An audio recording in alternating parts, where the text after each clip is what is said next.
Eu dei para os senhores 8 caminhos a evitar. E volto, e eu te dou a minha palavra. Eu largo de ser sacerdote se você começar a trilhar estes caminhos de superação e sua vida não mudar em pouco tempo. Não estou falando de anos, não. Estou falando de poucos dias. Queridos irmãos e irmãs que estão aqui no santuário, você que nos acompanha aí da sua casa e depois tantas pessoas que assistem essas pregações. Hoje nós queremos falar a respeito de vida abençoada. Tenho falado muito aqui no santuário a respeito da nossa intimidade com Deus, a respeito da nossa caminhada espiritual e do nosso relacionamento com Jesus Cristo. Isso é o mais importante. Nós que aqui estamos celebrando juntos esta Santa Missa, você que aí na sua casa talvez parou para estar conosco, ou você vai fazendo as suas coisas, mas está ouvindo a celebração acontecendo, nós estamos buscando sempre relacionamento, intimidade. Resumo tudo apenas na palavra comunhão. O que nós precisamos buscar todos os dias com nosso Senhor: comunhão. Tanto é que na missa há um momento que se chama distribuição da Sagrada Eucaristia, mas popularmente as pessoas falam comunhão. E se coloca até no próprio sacramento esta palavra: você já recebeu a comunhão? Ou seja, Jesus ele quer estar em comunhão conosco e ele nos chama a estarmos em comunhão com ele. Meus caros, precisamos entender uma coisa: do alto para baixo não há problema algum. Jamais há problema em Deus em reverência a nós. O problema somos nós em relação a Ele. Então, se algo não vai bem na nossa vida espiritual, se nós não crescemos, evoluímos, avançamos na nossa espiritualidade, nós não devemos olhar para Ele. Ele não há o que melhorar lá, devemos olhar para nós. É por isso que hoje, de maneira bem pontual, eu selecionei 8 obstáculos que nós precisamos vencer se quisermos ter uma vida abençoada, uma vida espiritual, se quisermos ter comunhão com Deus. Eu, desde que era padre mais jovem, não que eu ainda não sou padre mais velho, né? Mas eu tenho uma agenda e eu curiosamente não anoto o nome das pessoas, mas eu anoto mais ou menos o que elas me trazem, os questionamentos que elas trazem. E é interessante que muitos procuram relacionamento de casamento errado, família dividida, é gente que bebe, que fuma, uma confusão danada. Mas tirando essas confusões que o povo apronta, quando nós olhamos para a vida espiritual, e aqui, meus irmãos, não estou falando dos outros, eles vão falar: bom, padre, fala para eu estou falando de mim. Eu penso que as pessoas precisavam procurar o sacerdote, o padre, para questões de espiritualidade, para questões relativas à sua vida de salvação, à sua vida espiritual. Mas aqui não é um desabafo, mas é uma verdade nua e crua. As pessoas não gostam de escutar, mas eu estou sendo verdadeiro. Muitas pessoas veem no padre um psicólogo de graça. Então elas não podem pagar um psicólogo, elas ficam correndo atrás de padre. E elas não nos trazem problemas nem de fé, nem de espiritualidade, nem de direcionamento espiritual. Ninguém fala de conversão, de mudança de vida, de confissão, um ou outro. A maioria são problemas relacionais, que na verdade não deveria ser o padre, alguém a dar uma palavra dessa, deveria ser um especialista em humanas, um psicólogo, não é? Em outros casos um psiquiatra, não é? Não sei isso não, mas voltando à área que cabe ao padre, que é o caminho da espiritualidade, o caminho da via espiritual, o caminho de santidade. Quando as pessoas me trazem problemas que primordialmente não seriam para o padre resolver, e daqui a pouco, se continuar como está, daqui a pouco tem gente: o padre, eu procurei o senhor porque eu acabei de quebrar o braço. Aí eu procurei o senhor porque eu cortei o dedo. Aí eu perguntei: eu estou procurando o senhor porque eu estou endividado. Falei: olha, gente, vamos colocar para cada um aquilo que lhe cabe. Deveria ser questões de espiritualidade.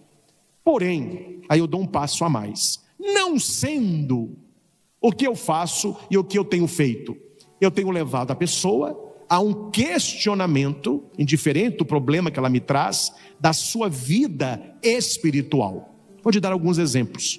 Padre, meu menino não obedece, meu filho, ele bebe.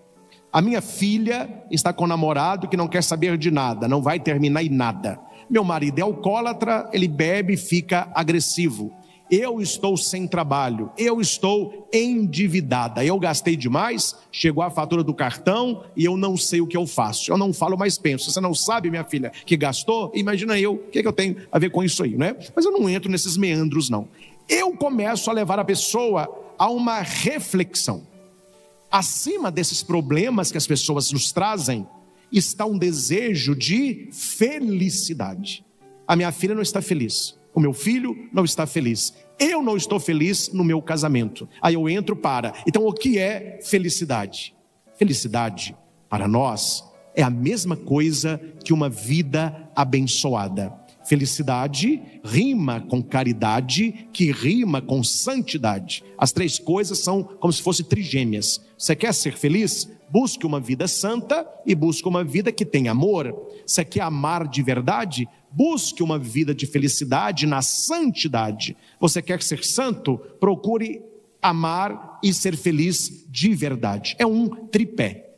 O problema, meus caros, aí eu entro na minha reflexão, é que quando eu começo a tocar com as pessoas que não estão felizes, mas que nos procuram, estes 8 pontos, a maioria delas que não são felizes estão vivendo isso. Minha pergunta é: como a pessoa quer uma mudança de vida se ela não quer mudar? Como que a pessoa está triste porque Belo Horizonte não chega, se ela pegou a estrada de Oliveira e não há quem a faça voltar? Então é um pouco disso que eu quero refletir com vocês. Porque onde existem estes obstáculos na vida, você não terá uma vida abençoada. Você pode ir até padre, você pode participar da igreja, pode ficar rezando, novena, menzena, anuena, pode dar pirueta, rezar 6 terços por dia, não vai funcionar. Não vai funcionar. E eu vejo as pessoas fazendo tudo o que eu disse, mas elas não vencem esses 8 obstáculos. Não há como Deus trabalhar. Não há como Deus trabalhar. Em João 16:33, nós temos assim: estas coisas os tenho dito, para que tenhais paz em mim. No mundo passarei por aflições, mas tende bom ânimo, ou seja, sejam pessoas animadas. Eu venci o mundo. Quais são os obstáculos que nós precisamos vencer para que Deus comece a nos abençoar? Eu tenho certeza que todos que aqui estão, você que está em casa, se eu perguntasse quem quer ser uma pessoa abençoada, todos respondem: eu quero. Por isso que eu estou aqui, eu quero ser uma pessoa abençoada. Então, antes da bênção, vença os obstáculos. E são 8. Primeiro obstáculo a ser vencido: a falta de fé.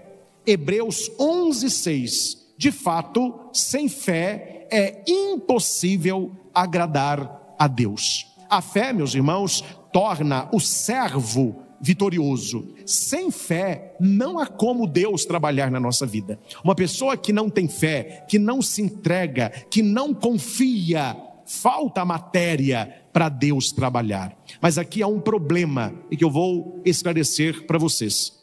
Muitas pessoas acham que fé é o mesmo que acreditar. Não, padre, mas eu acredito piamente em Deus. Pois é, o diabo também acredita. Ele está no mesmo nível aí, ó. O diabo acredita em Deus, ele não tem fé. Qual é a diferença? Acreditar em Deus é ter certeza da existência. Existe um ser superior, existe um criador de todas as coisas. Eu sei que ele existe, eu acredito em Deus. O diabo, que já conviveu no íntimo de Deus, é o primeiro a acreditar nisso tudo. Ele viu Deus, ele era um dos arcanjos no alto dos céus. Então, acreditar nunca mudou a vida de ninguém. Nós precisamos ter fé. A palavra fé, que é igual à palavra crer, vem do latim credere, significa cordare. Cordis, de coração, dare, entregar. O que é crer em Deus? É entregar a Ele o teu coração, é entregar a Ele a sua vida, é não viver sem a sua orientação, no dom menor do Espírito, que é o temor a Deus. Aquele que crê em Deus não quer entristecê-lo, não quer magoá-lo, não quer romper comunhão com Ele. Então veja que acreditar em Deus não resolve o problema de ninguém. Nós precisamos ter uma vida de comunhão com o Senhor e abrir mão daquilo que Ele disse que para nós é nocivo. Porque o mundo que nós estamos vivendo não está nem para aquilo que é fé. Eles estão na crença, no acreditar. Hoje você não ouve mais assim: eu faço isso para agradar o coração de Deus. Eu deixo de fazer isso porque entristecerá o coração de Deus. Não, ninguém ouve isso mais. Hoje a gente ouve o quê? Eu faço isso que me faz feliz. Se eu estou feliz, não me interessa mais nada, é o que eu estou fazendo. Isso aqui eu não faço porque me faz triste. Então se me faz triste, eu não faço. Note que não tem a noção de pecado, não tem a noção de conversão, não praticam o temor a Deus e muito menos tem vida de comunhão com Deus. A maioria de artista que você vê dando entrevista e que fala de Deus e de Jesus, essa galera toda aí, eles estão no nível do acreditar. Eles acreditam que Jesus existiu, acreditam que existe um Deus, mas ninguém pratica mandamento, ninguém está preocupado com vida de oração, ninguém tem adoração ao Santíssimo, ninguém lê Bíblia, ninguém lê texto, ninguém vai na igreja. Essa galera não faz nada disso, mas eles ficam arrotando por aí: eu acredito a Deus, eu acredito em Deus. E as pessoas acham que equivale a crer em Deus. E não equivale, não é a mesma coisa. Então é preciso que a fé me leve a ter certeza que eu nasci para as coisas do alto. Então uma pessoa que não tem fé e ela tem apenas crença, ela fica babando naqueles dos quais ele deveria fazer parte. Uma historinha para você entender: uma pessoa que não tem fé, mas ela acredita em Deus. Tinha uma lagarta numa folha e ela viu passar uma borboleta. A borboleta passou assim, a lagarta olhou e disse assim: meu Deus, eu não ando num trem desse aí, nesse me deu 1 milhão. A borboleta olhou e falou assim: meu Deus, sabe de nada, inocente. A lagarta não tinha noção de que dentro dela cochilava aquilo que ela achava ser algo que levava aquela borboleta a plainar. Isto é acreditar. Você fica olhando as realidades espirituais e você não se vê nas realidades. Vamos então pegar uma lagarta que tem fé, não uma que acredita, mas que tem fé. Tinha uma lagarta na folha, passou uma borboleta.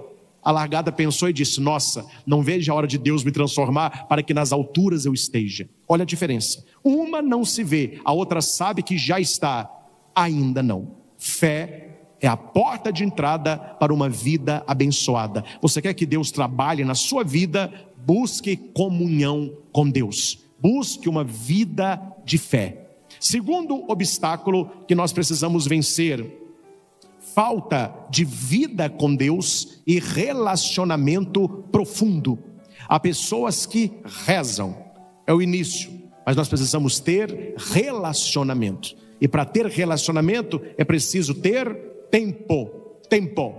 Minha pergunta é uma só para te ajudar: por dia, quanto tempo você passa investindo no seu relacionamento com Deus? Qual é o seu tempo diário para a sua oração, para a leitura da Escritura?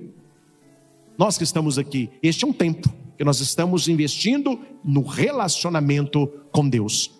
Como que você me diz que é amigo de alguém ou que ama alguém se você não tem tempo de estar com esta pessoa? É uma mentira. Isso é uma mentira, isso é uma falácia, isso não existe. Eu sou amiguíssimo de Paulo. Aquele dia que você sai, não, a gente nunca sai. A gente não conversa. Não tenho tempo. Mas como é que é amiguíssimo que é isso? Essa amizade aí está meio estranha, né?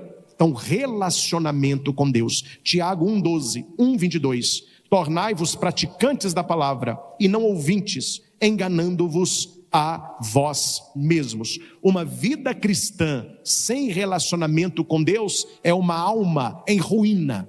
Depois você entra no Google e digita lá assim: ruínas, e olha o que vai aparecer. Sua alma está do mesmo jeito. Uma alma que não tem relacionamento com Deus, ela está em ruínas. Não é uma construção, não é o que podia ser. Uma pessoa que não tem relacionamento com Deus é uma presa fácil para o diabo. É uma ovelha longe do pastor. Nada feito. Então, se você quer uma vida abençoada, procure relacionamento com Deus. Há não muitas igrejas, né? Faz parte da nossa também. Mas aqui não fala tanto, né? A gente fala muito com dedos, né? A questão do dízimo, das ofertas, da ajuda. Tem igreja que fala bastante. Dízimo. Tá bom. Eu quero falar de outra coisa aqui. Existe o dízimo da carteira. Ajudar a igreja, fazer a doação. Mas Deus, Ele quer um outro dízimo que pouca gente paga. É o dízimo do seu tempo. Deus pede todo dia o dízimo do seu tempo. E tem gente que está roubando de Deus. Ele não rouba a carteira, mas Ele rouba o tempo. É um ladrão. Então nós precisamos entender, Deus quer o meu tempo. Vença este obstáculo da falta de relacionamento com Deus. Terceiro, que atrapalha uma vida abençoada, é a pessoa medrosa. E o medo aqui, para ficar mais claro, não equivale à preservação da vida. Infeliz da pessoa que não tem medo, ela morre muito cedo, né? Você nota que a gente não tem medo de nada, já ela morre. Não, o medo me preserva. Mas aqui o obstáculo, o medo equivale à covardia. É podendo agir, não agir. Podendo fazer, escolhe não fazer. 2 Timóteo 1:7. Porque Deus não nos deu um espírito de covardia, mas de poder, amor e moderação. A covardia, meus irmãos, nos faz parar na vida espiritual. Imagine, eu gosto de imagem, a gente vê melhor. Imagine você, todo mundo indo para um parque, para uma praia, para um shopping, e o seu carro estraga, para. Aí você põe o carro no acostamento, você não sabe nada de mecânica, então você liga para o seguro. Fala, estamos indo aí, mas você está longe. 40 minutos nós estamos aí. Você fica parado perto do carro, olhando. E enquanto você está parado olhando, está passando carro, moto, caminhão, aquele povão passando, todo mundo vivendo, e você, A covardia me faz parar na vida espiritual, olhando o que o outro tem feito. Que cena ruim de se viver.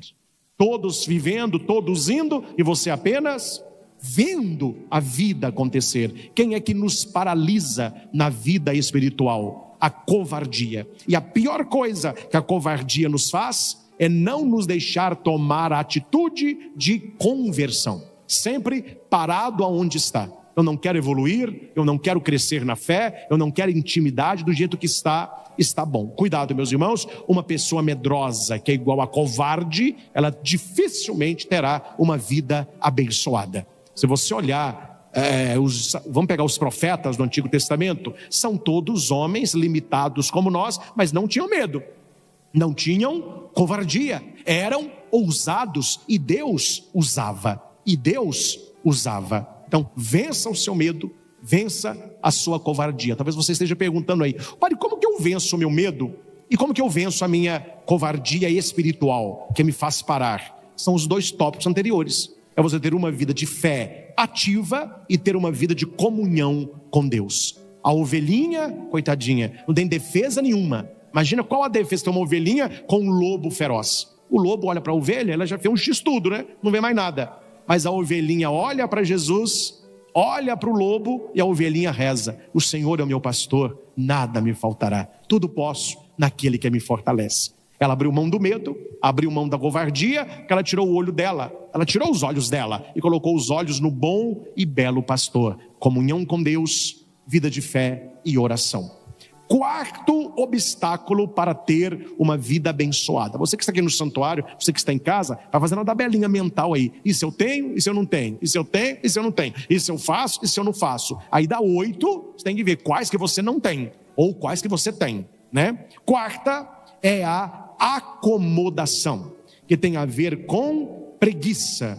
Só que esta preguiça, não é aquela preguiça de ficar na cama, eu já vou ficar aqui mais meia hora. Não é essa preguiça. Esta preguiça é acomodação ao mundo. Você tomou a forma do mundo. Então você tem preguiça de levar uma vida a sério na espiritualidade, porque você gosta muito e tem uma atração grande pelas coisas do mundo. Você é de Deus, gosta de ter uma vida de fé, mas você adora também as coisas que não tem nada a ver com Deus. Só que vai passando o tempo, a sua atração pelo mundo esquenta e a sua vida espiritual esfria. Então aqui entra o desânimo espiritual.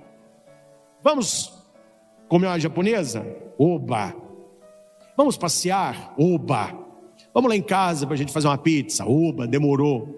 Vamos rezar um terço? Nossa Senhora, que desânimo que me deu. O negócio começa e não termina. Vamos à missa? Eu estou numa canseira, viu? Mas depois da missa, vamos comer uma picanha com batata. Não, depois da missa eu acho que eu posso. Na hora não, mas depois você me dá uma dica. Onde você estiver, eu vou. Note, meu irmão, isso aí você vê com clareza. Nas nossas famílias, há muitas pessoas acomodadas na fé. Elas têm um desânimo espiritual. Você chama para qualquer coisa de Deus, ela é uma pessoa desanimada. Ela é animada para tudo. Falou que é coisa de Deus, coisa de igreja, ela tem um desânimo. E tem uns que o negócio está tão feio, espero que não tenha gente aqui assim. Tem gente que ela está tão no conforto do mundo, só escutar o padre falando. Eu já atendi gente que me confessou isso. Falou, padre, quando o senhor falava sobre terço, sobre leitura de Bíblia, só de ouvir o senhor falar, mas me dava um desânimo, mas um cansaço. Eu falei, pelo amor de Deus, ele fala isso tudo porque ele é padre, ninguém dá conta de viver isso não. Olha, uma pessoa que já está acomodada, ela pegou os moldes do mundo, né? Então, Provérbios 21, 25 diz assim: o preguiçoso morre desejando, porque as suas mãos recusam trabalhar. Quer dizer, desejou, mas fez o quê? Nada. Ah, padre, eu queria ser mais santo.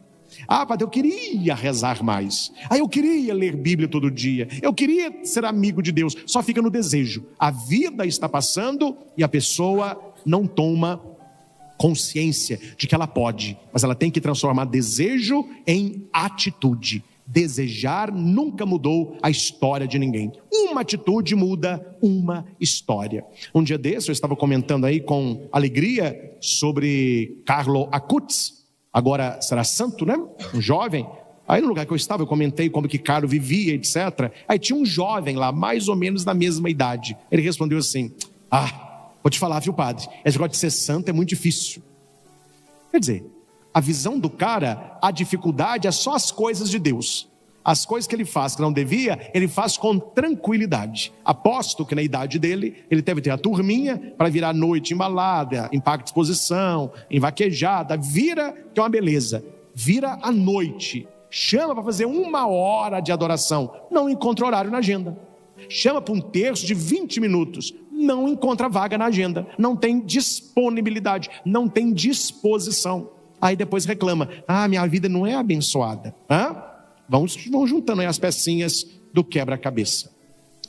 Quinto obstáculo que devemos vencer: falta de compromisso, fidelidade com Deus. Aqui, meus irmãos, é uma decisão de vida. Há pessoas que têm compromisso, outras pessoas são descompromissadas. E isso não estou falando só na espiritualidade, não. Veja na sua vida. Veja nos profissionais que você conhece. Eu contrato tal pessoa, que ela tem compromisso. Tal pessoa eu não quero nem ver, porque não tem compromisso nenhum. Fala que vem e não vem, fala que faz e não faz. Estou mentindo? Quer dizer, se a pessoa não tem compromisso com você, muitos não têm compromisso com Deus. Nós precisamos ter uma vida de compromisso. Lucas 14, 27. E qualquer que não tomar a sua cruz e vier após mim, não pode ser o meu discípulo. Escute o que eu vou lhe dizer. A falta de compromisso para com Deus me leva a me prostituir com outros deuses. É Deus que usa essa palavra. Uma pessoa que tem um relacionamento de amor e ela passa a pagar para ter outros amores de cama. Então Deus vai dizer que o seu povo é o povo dele. Ele será o meu povo e eu serei o seu Deus. Então cuidado para que a falta de compromisso com Deus não te leve a amar as coisas do mundo, não te leve a amar outros deuses, não te leve a ter uma vida de superstição, uma vida supersticiosa. Por que as pessoas andam nesses labirintos tão inseguros, escuros, incongruentes? Porque falta compromisso com Deus. Eu não vou ficar batendo boca com a pessoa, porque se a pessoa quisesse uma vida espiritual séria, ela procuraria uma direção espiritual. Mas são conversas de mesa, conversa de bar, conversa de local de trabalho. As pessoas dizem assim: Quem leva a coisa muito a sério, esses padres aí, o negócio é levar a vida com mais tranquilidade. Eu vou na igreja todo domingo, eu rezo, vou à missa, mas eu acredito que Deus está em todos os lugares. Na quarta-feira eu frequento o Espiritismo, a casa ali de Pai Xavier, ali o Espírito baixa mesmo, ele me fala, são pessoas boas também, fazem muita caridade, é um povo bom também, temos que respeitar a todos, né? Na quinta-feira, para não perder o costume, de vez em quando eu faço uma macumba de leve, coisa boa também. É só um amigo, minha tia é bruxa, ela também é macumbeira, ela faz aquela coisa, temos que respeitar, eu vou. E tem gente que olha esta realidade e acha tudo normal. Tudo normal. Não, mas tem que respeitar mesmo, é assim, ó, não é? Aí você vê na nossa igreja, eu não sei onde esses padres estudaram, o que está na cabecinha deles, fazendo rituais dentro da igreja com pessoas que nem cristãs são, pessoas que nem acreditam naquilo que a gente acredita, pessoas que não acreditam em Jesus Cristo, que mexe até com coisas ocultas, sentando na mesma mesa, está tudo muito bom. É o tal da geração do acolher, converter que é bom nada, né? Mudar de vida que é bom nada. Então aqui, meus irmãos, é questão de opção. Um dia eu atendi uma pessoa que ela estava inclinada a ir muito no espiritismo. Eu era padre Nossa Senhora Aparecida.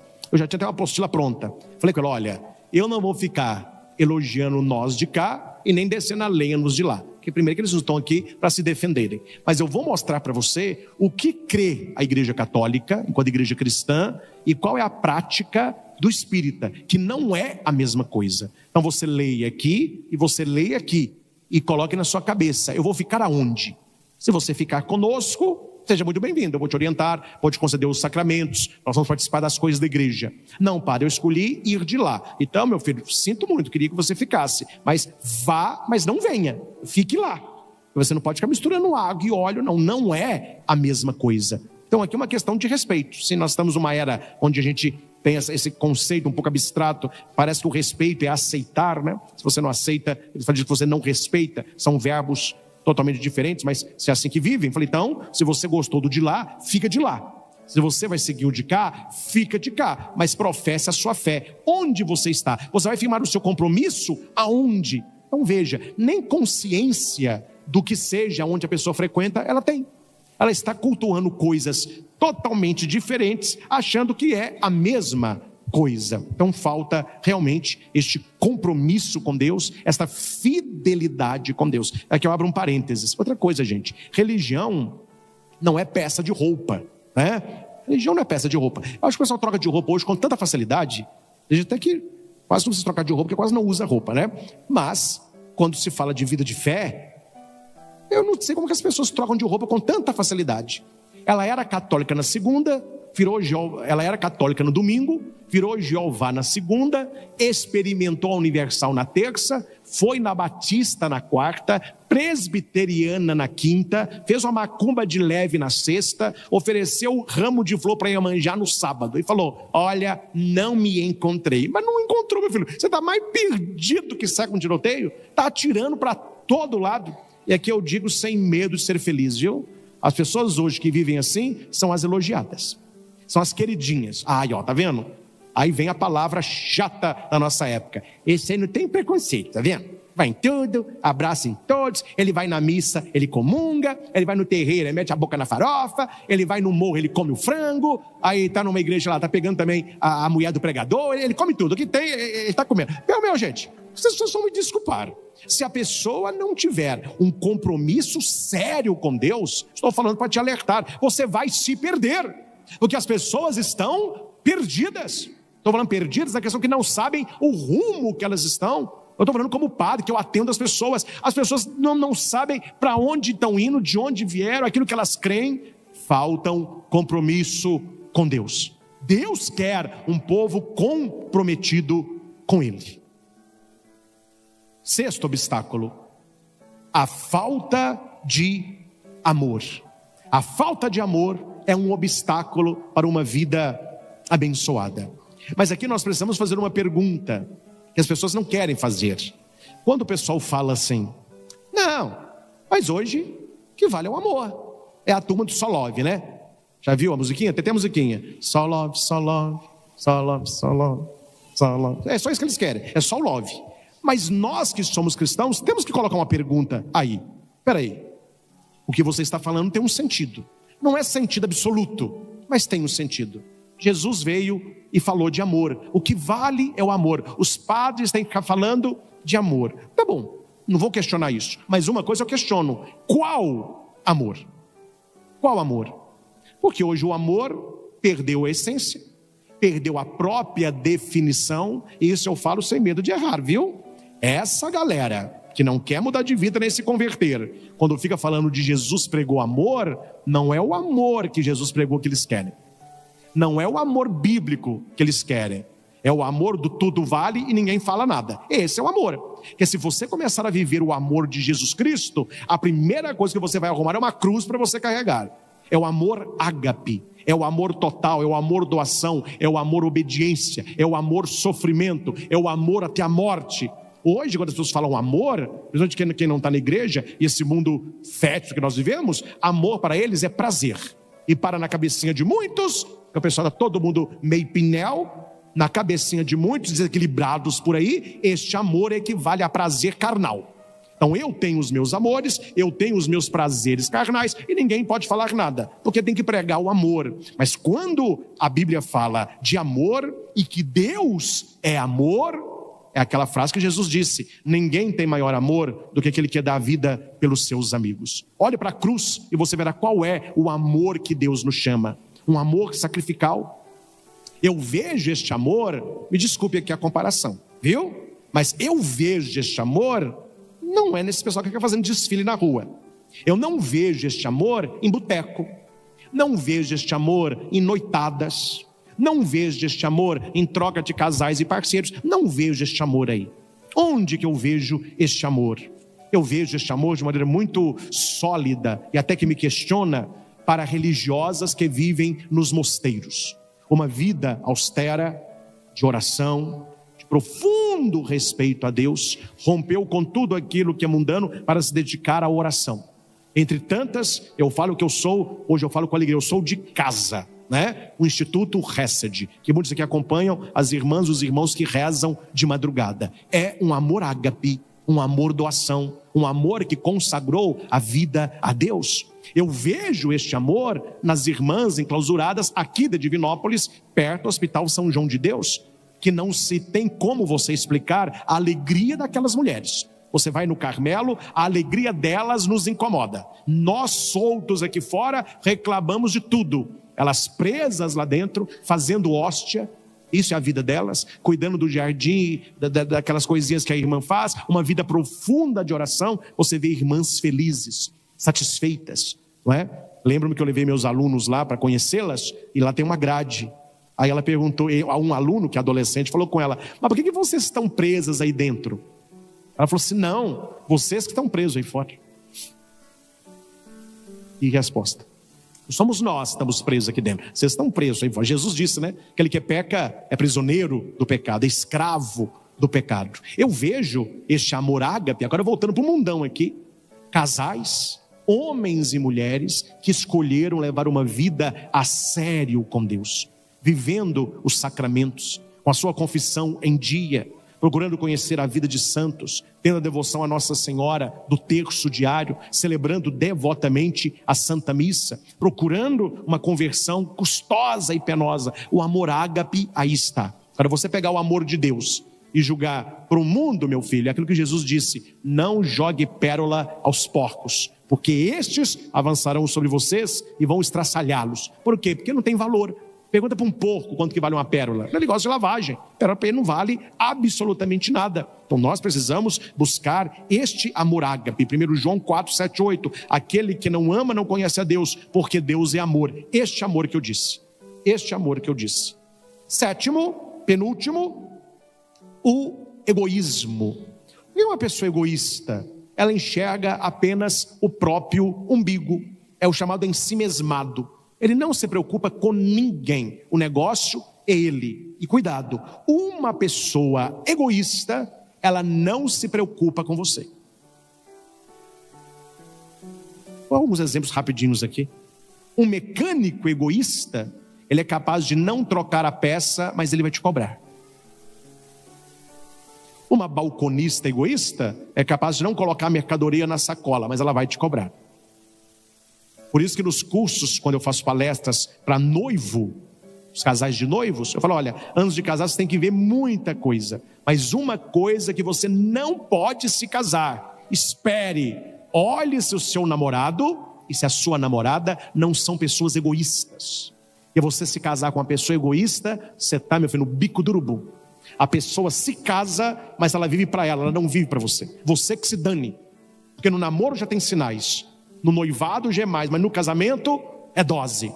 Você namorar com alguém egoísta, ainda vai. A pessoa te encheu, sai para sua casa e vai para dela. Mas se você se casar com uma pessoa dessa, e eu recebo, gente reclamando de casamento, claro, na linguagem do povo, mas o que está escrito, o que está descrito ali na linguagem? Padre, eu me casei com uma pessoa egoísta. Ela não pensa em mim, pensa só nela.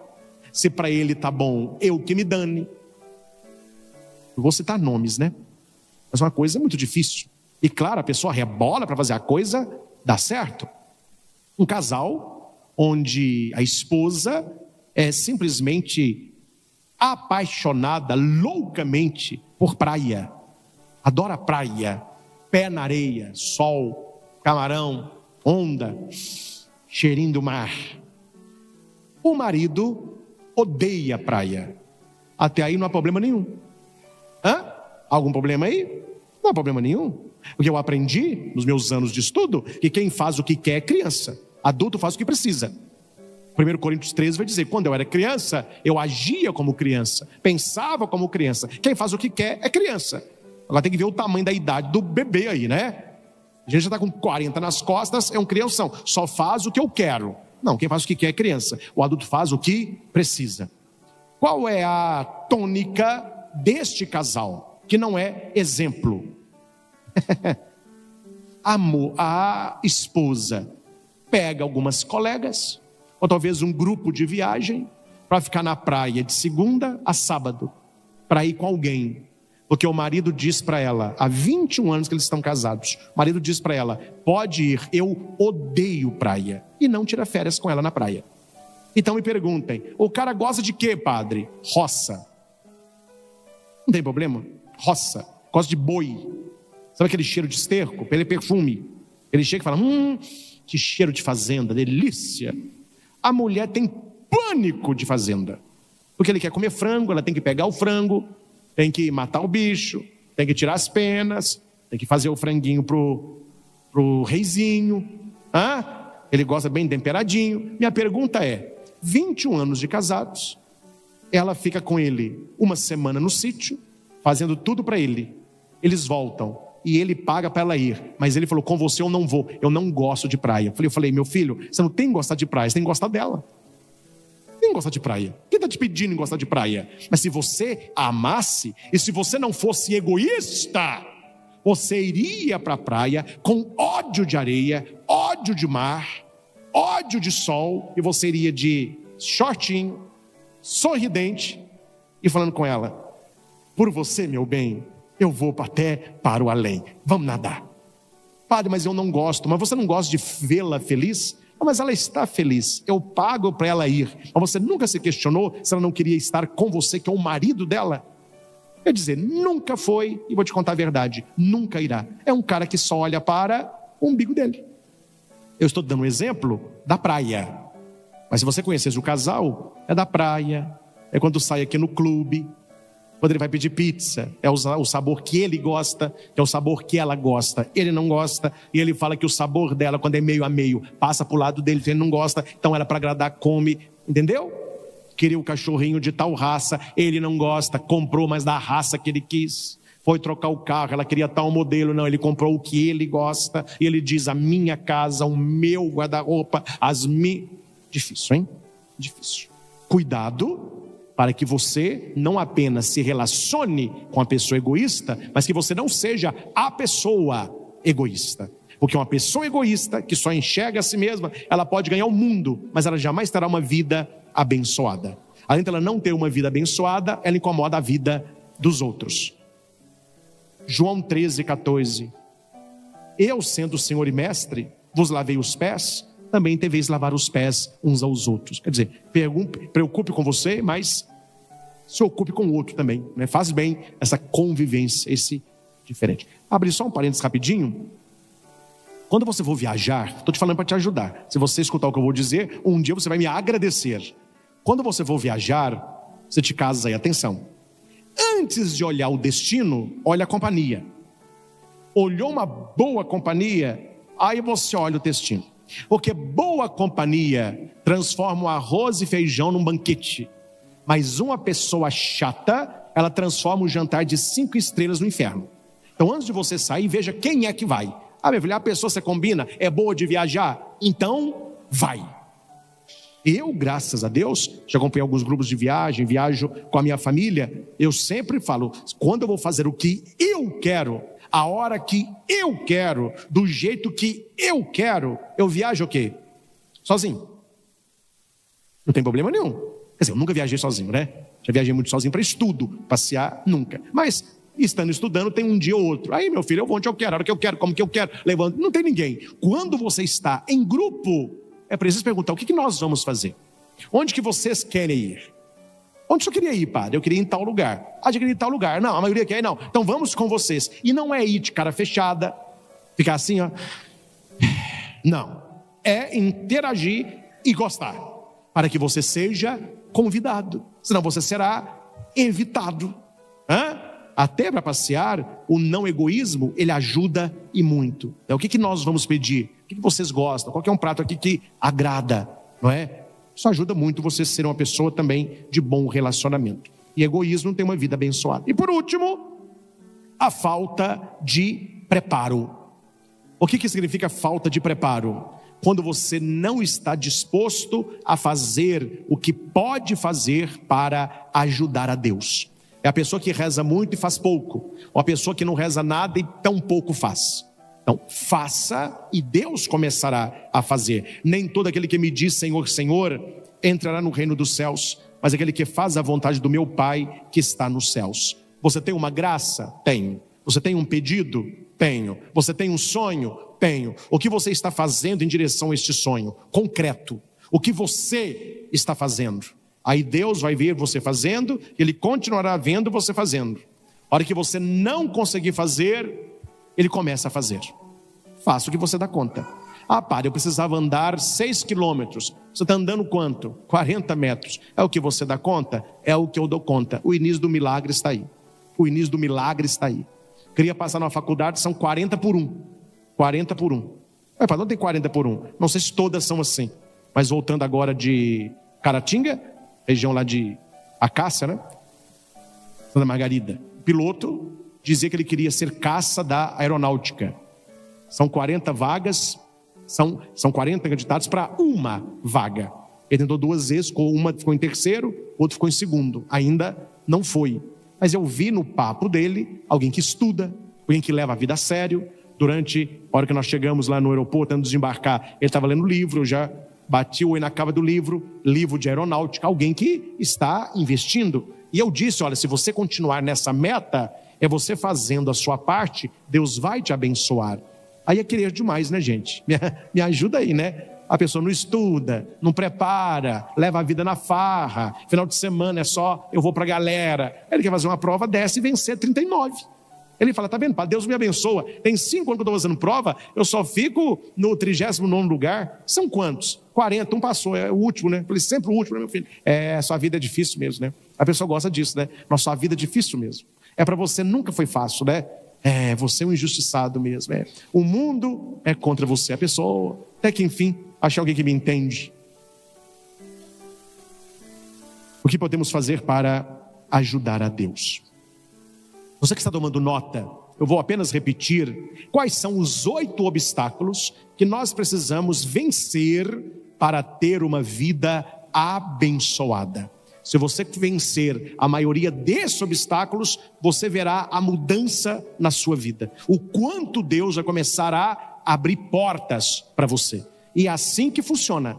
Padre, eu não acredito muito nisso não. Por isso vai continuar patinando aí onde você está. Vai continuar marcando passo. As coisas não vão acontecer. Eu te dou a minha palavra e eu te garanto. 100%? Não. 110%. Se você vencer estes obstáculos, a sua vida mudará para melhor. Te dou a minha palavra. Vai mudar para melhor. Primeiro obstáculo a ser vencido: falta de fé. Segundo obstáculo a ser vencido: falta de vida com Deus, espiritualidade, relacionamento.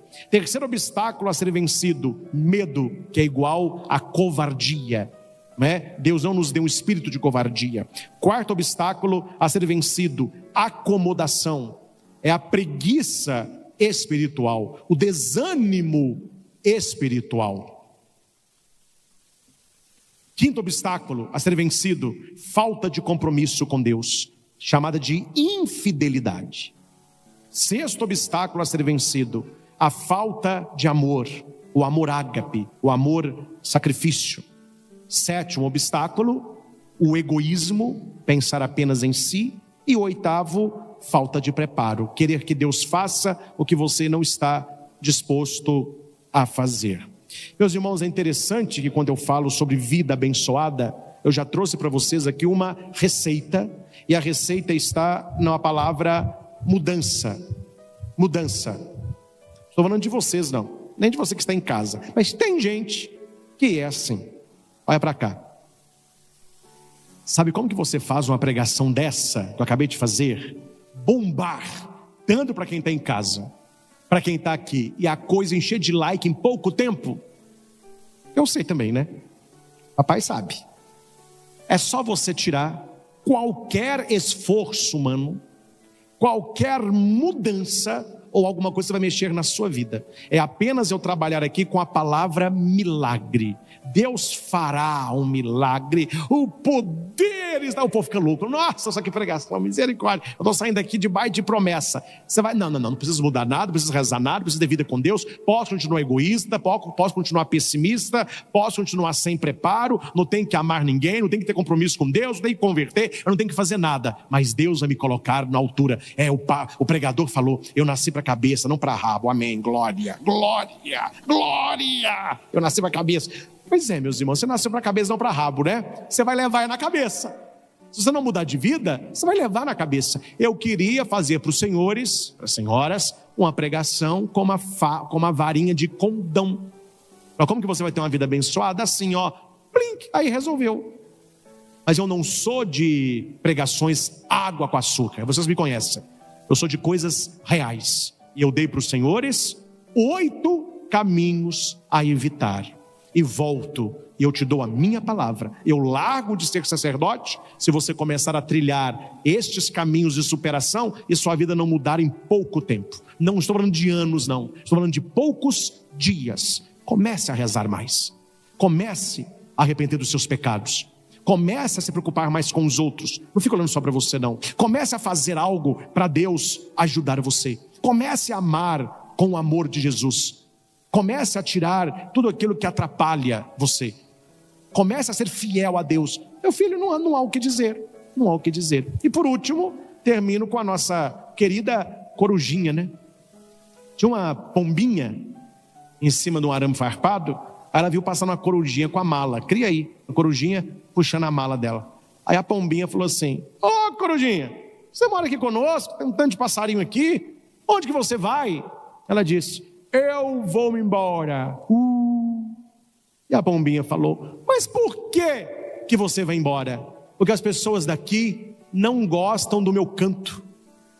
Aí a pombinha respondeu: então desculpe, corujinha, se você não mudar a maneira de cantar, para onde você está indo, as pessoas também não vão gostar. O que você não deve fazer é fugir da mudança necessária. Não mude de lugar, mude o seu jeito de cantar. Não é um pouco assim?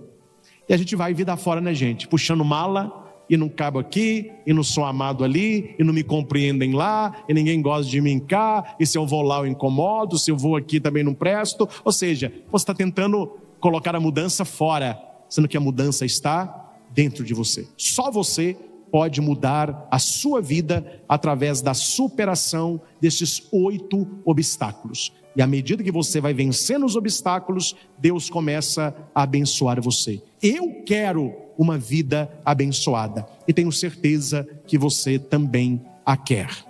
A fé, ela sempre pode aumentar. A fé ou ela está aumentando, ou ela está diminuindo. A fé, ela não é algo que para, ela não é uma realidade estagnada, ela está em movimento. O crer é um movimento. Então é preciso se perguntar, nos perguntarmos, como anda a minha vida de fé? A minha fé, ela está aumentando a cada dia. Eu vejo na minha vida os sinais da fé, ou eu noto que a minha fé está diminuindo, a minha espiritualidade está diminuindo. O evangelho de hoje, tudo que Jesus diz é através deste pedido que os discípulos lhe fizeram: aumenta a nossa fé. Notem, os apóstolos disseram ao Senhor: aumenta a nossa fé. É uma oração que nós podemos fazer sempre e devemos fazer sempre. Senhor, eu creio em vós, mas aumentai a nossa fé. Senhor, eu creio, aumenta a minha fé. Rezar isso sempre, porque a fé é dom e conquista, é dom de Deus, mas deve ser cultivada por nós. Um exemplo simples, mas que ilustra muito bem o que seja esse cultivo da fé, é como se você não tivesse ainda um vaso com uma bela planta, e você pede: Senhor, conceda-me fé, e o Senhor te dá então um vaso com a planta. É um presente, é uma graça, mas agora que você recebeu, o que você tem que fazer? Cuidar. A nossa fé, quando ela é descuidada, quando nós não temos cuidado, ela vai diminuindo e vai comprometendo toda a nossa espiritualidade. A própria palavra que Lucas usa no seu evangelho é a palavra que Paulo usa nas suas cartas. Fé, do grego, é pistis, que é mais do que algo intelectual, é algo do coração. Tanto que a palavra crer, ela vem da palavra latina credere, que significa cor dare. São duas palavrinhas em latim. Cor dare. Juntou as duas, deu credere, que deu crer. O que é cor? Vem de cordis, coração. Dare, entregar. Então, quando eu entrego o meu coração, quando eu confio, eu tenho fé. Quando a minha fé, e aqui nós vamos chamar de crença, ela é no nível intelectual, nós chamamos de acreditar. Eu acredito em Deus. Outra coisa diferente, eu creio em Deus. Para ficar claro para todos, para você que nos acompanha sempre anotando, isso é muito importante. O diabo, ele acredita em Deus, mas ele não crê em Deus. Então note que não é a mesma coisa. Acreditar é algo intelectual, é a certeza de que existe. A fé não é apenas a certeza de que existe, é entregar a nossa vida e confiar naquele que existe. Então, quando eles pedem ao Senhor, aumenta a nossa fé, é como se eles pedissem: Senhor, aumenta a nossa confiança, aumenta a nossa entrega, aumenta o nosso comprometimento contigo. Nós não queremos apenas saber, nós queremos viver, é algo muito diferente. Então repita comigo: nem todo aquele que acredita, crê. Nem todo aquele que acredita, crê. Todo aquele que crê, também acredita. Todo aquele que crê, também acredita. Questão lógica, né, gente? Como que você vai confiar em alguém se você não acredita que aquela pessoa exista? Mas é possível, e muitos têm, a existência de um Deus, mas eu não me comprometo com Ele. Eu acredito em Deus, mas eu não confio, eu não me entrego. E é justamente isso que os discípulos vão pedir ao Senhor. E notem que eles não pedem muitas coisas. Eles não pedem muitas coisas. Eles pedem uma coisa: fé. Uma coisa. E é exatamente isso que Jesus também nos pede. Uma coisa. Leia os milagres de Jesus, muitos deles, quando há o diálogo, Jesus vai dizer: não temas, crê somente. Não tenha medo, tenha fé. Quando Pedro afundava no mar, por que você teve medo? Não seja um incrédulo, seja um homem de fé. Quando Jesus aparece para o discípulo que queria ver, Tomé, aparece para Tomé: você viu porque você creu porque me viu. Felizes os que vão acreditar em mim sem ter me visto. O que o Senhor está pedindo à igreja e a nós? Fé. E os discípulos pedem fé. O que a leitura está nos passando, meus caros? Nós precisamos colocar os primeiros nas primícias. Há uma ordem das coisas na nossa vida. Quando essa ordem, ela sai e vira uma desordem, nós pagamos um preço muito caro.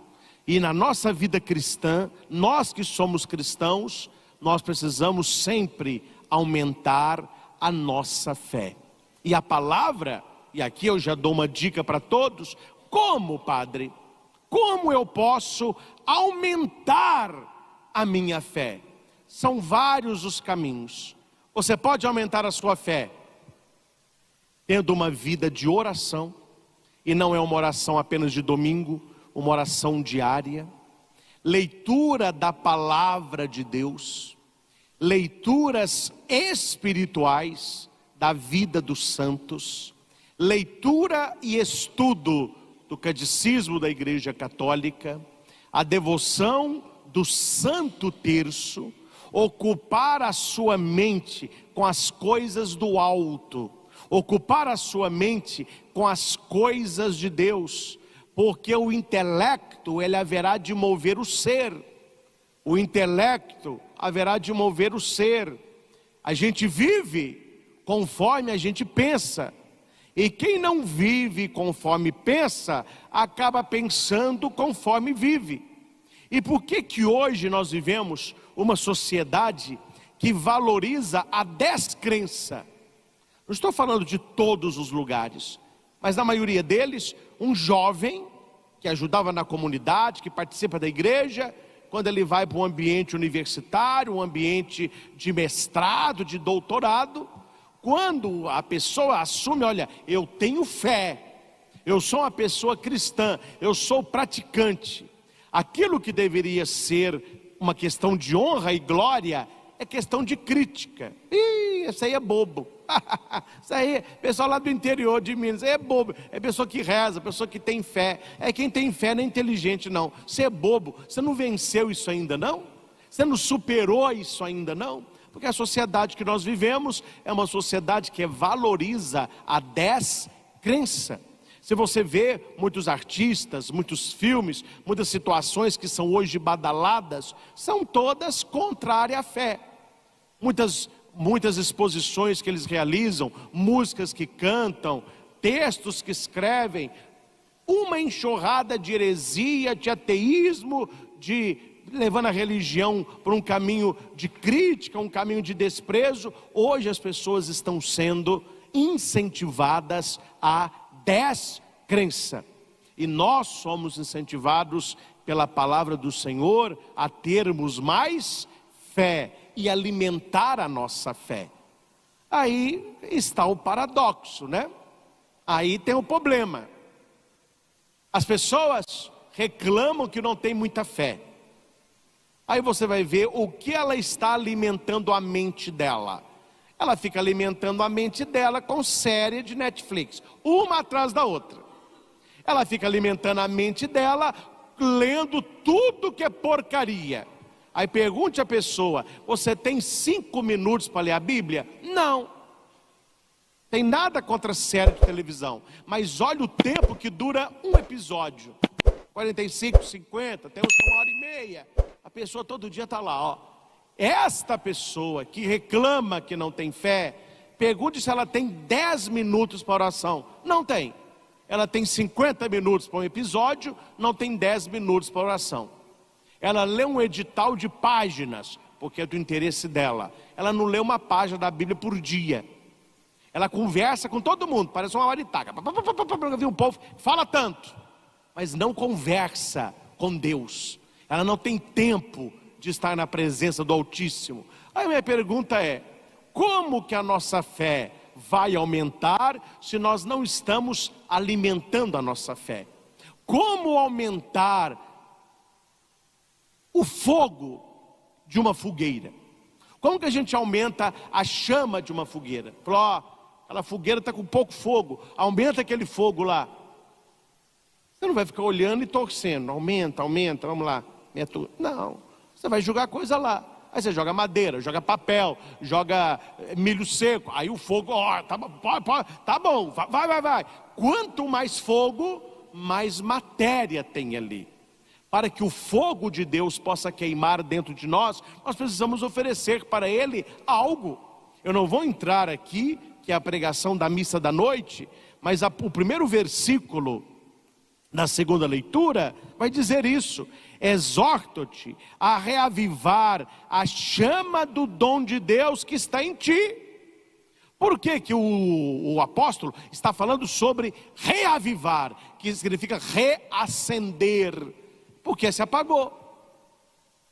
É o primeiro amor. E isso não vale só, meus caros, para a área espiritual. Isso vale para a área relacional. E aqui eu falo de amizade, de namoro e de casamento. No início é um love, é um mel.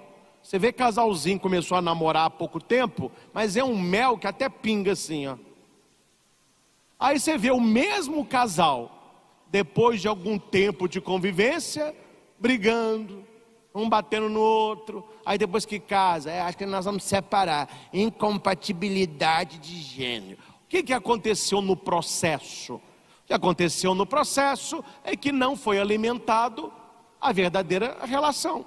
Não foi alimentado o fogo do amor que um dia para o outro. Aquela atração inicial, aquela alegria, aquele desejo de estar com o outro, vai cair numa rotina, não se alimenta, não se reza, não passeia, aquilo vai se apagando também.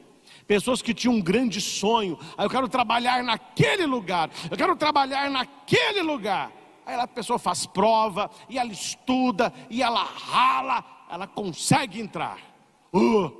Aí a realização do sonho, entrei aonde eu sempre quis trabalhar.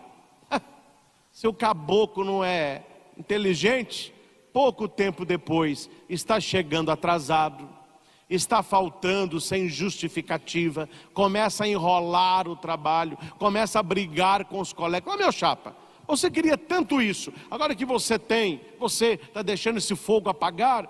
Onde está aquele seu sonho inicial? Isso envolve toda a nossa vida, porque a nossa vida, meus irmãos, nós que somos cristãos, nós não temos uma vida e uma fé. Essa dicotomia não pode existir, essa separação não pode existir. O que é que nós temos e o que é que Deus espera de nós? Uma vida de fé e uma fé que seja viva. Então não é uma fé e uma vida, é uma vida de fé. E onde quer que eu esteja, esta fé estará presente. A fé me ajuda nas minhas decisões. Então, para você aí ver o seu fedômetro, porque existe termômetro, né? Eu achei que eu estou com febre. Espera aí, pegar o termômetro aqui. Não, está fresquinho. Sentia um mal-estar? Não, tá bom. Não, você tá, viu? 39,5, vamos embora, quase, tá quente mesmo. A pessoa acha que existe um aparelhinho para ver a fé. Olha a minha fé como que dá aí. Não existe ainda, ninguém inventou o fedômetro. Então a minha pergunta é: como que eu sei, padre, o grau da minha fé? Como que eu posso? Aí é você e Deus, não é você e ninguém, é você e Deus. Como que eu posso saber como anda a minha fé? Além de tudo aquilo que os santos nos disseram, há algo muito importante, e para mim é o mais importante, é na hora das suas decisões, se elas são tomadas como uma pessoa de fé, ou se na hora da decisão, a fé ficou lá na igreja, na missa de domingo. Aí você decide no seu trabalho para a esperteza, você decide no seu estudo pelo caminho mais fácil, você decide no seu casamento pelo prazer momentâneo, você decide no seu trabalho apenas pelo valor financeiro, passando a perna ninguém quer que seja. Onde está a fé aí? Para dar fé, aí não tem. Então é um sinal de que a sua fé não é enraigada, é um sinal de que você tem crença, mas que você não tem fé. Você acredita em Deus, mas você ainda não tem fé em Deus. Padre, então repita, e qual é a diferença? A diferença é assim: eu acredito em Deus, acredito piamente em Deus. Esse mundo aqui não surgiu do nada. Eu acredito em Deus, mas eu sou esperto, que é o mundo dos espertos. Então se eu puder passar a perna, eu passo mesmo. Se a minha mulher não sabe, eu adultero mesmo. O bom é o prazer, o importante é o dinheiro. Se eu consigo pegar mais e roubar, não tem problema nenhum. E como que está o seu Deus? Não, mas eu acredito em Deus. Acredita mesmo. Só que o acreditar, ele não muda o coração. O acreditar, ele não define atitudes. O acreditar, ele não influi nas suas escolhas. É apenas algo intelectual. Eu acredito neste castiçal, eu acredito nesta vela, eu acredito que aqui tem o fogo. Mas o que isso influenciou na minha vida? Nada. Eu acredito, está aqui. E o que significa a fé? A fé, uma ilustração, se na sua casa não tivesse luz, e você levasse este castiçal, para que na noite fosse a luz que ilumina a sua família. E você tinha que alimentar este fogo, cuidar, aí você saiu daquilo que é acreditar para a fé. Isso te ilumina, você tem relacionamento com este fogo, ele te traz uma comodidade, você entende, essa é a diferença. Por isso que nós falamos que o diabo, ele acredita, mas ele não tem fé. E o mais triste, meus irmãos, aí o assunto é com você, eu acabei de falar agora, né, que nós não temos fedômetro, então você e Deus devem pensar, como anda a minha fé? Eu sou uma pessoa que acredita em Deus, ou eu sou uma pessoa que tenho fé? Eu já me entreguei a Ele. E olha que interessante, quando eles falam assim: Senhor, aumenta a nossa fé. Jesus poderia dizer: tá bom, na hora certa eu vou aumentar, não é agora não. Ou então, tá bom, vou fazer uma oração sobre vocês, eu vou aumentar essa fé. Não, com o passar do tempo essa fé aumenta. Jesus, ele vai contar duas parábolas, duas historinhas que vêm deste pedido: Senhor, aumenta a nossa fé. A primeira história, ele fala sobre o grão de mostarda, que é o menor grão de todos. E ele vai dizer assim: se vós tivesseis fé, mesmo pequena, então repita comigo, mesmo pequena, a fé é poderosa. A fé é poderosa. Então note que Jesus não está oferecendo para eles fé, mas está falando: se vocês tivessem fé do tamanho de um grãozinho de mostarda, para nós é uma comparação um pouco estranha, mas para eles entendiam claramente o tamaninho de um grão de mostarda, é a menor das sementes. Se você tivesse fé desse tamaninho, você diria a amoreira. No original é o sicômoro. Por que Jesus cita esta planta? Porque muitas árvores não tinham lei para plantar. Você podia plantar onde você quisesse. Quando era o sicômoro, no caso aqui se diz a moreira, havia um estudo. E até os sábios diziam: não plante em qualquer lugar a moreira, não plante em qualquer lugar o sicômoro. Se tem uma nascente de água, ele vai puxar essa água. Se tem um poço, as raízes vão quebrar e vão, então tem que ser. Por que eles sabiam disso? Porque é uma árvore que tem raízes profundas, grossas e para o lado. É uma árvore que, uma vez plantada, não se arranca com facilidade. Então, plantou aqui, vai ficar aqui. Não tem como tirar essa planta do lugar. Então Jesus vai dizer: se você tivesse fé, você diria a esta moreira, diria: arranca-te daqui e planta-te ao mar, e ela te obedeceria. Aqui já tem 2 milagres aí. Primeiro é arrancar a moreira, que ninguém consegue arrancar. Naquela época não tinha os equipamentos que nós temos hoje. Ninguém arranca.